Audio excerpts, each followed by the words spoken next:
Good morning! So, it's March 6, 11:15 in the morning. So, ito yung solar panel namin monitor. So, as of now, is nag-charge siya. So, from the sun, meron kaming as of now 2.9 kilowatts. Tapos, ang ginagamit namin sa bahay is 2.8 since naka-on yung naka-heater kami. Naka-on yung heater. Tapos, 4.4 ang charging from solar.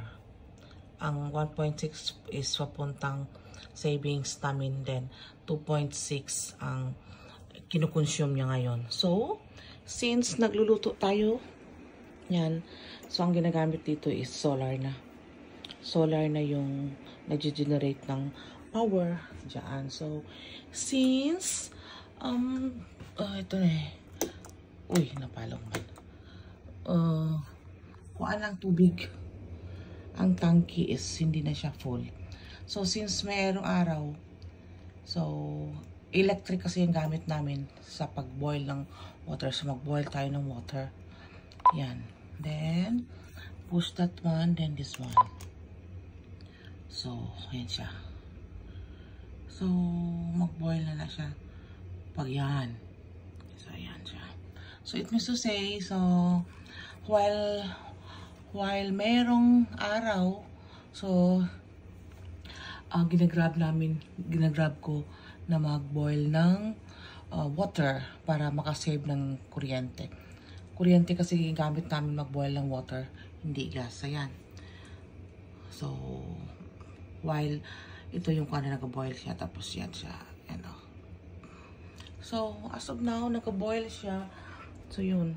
Ang kinukonsume ng is 1 point. Yan. Yan siya. Ay, solar. Malaking tulong ditong solar pag ano, pag summer, malaki ang ano niya, ang savings ng kuryente. So, ang naka-charge ngayon is 2.5. So, savings yung 1.4 tapos 1 kilowatt yung ginagamit sa bahay.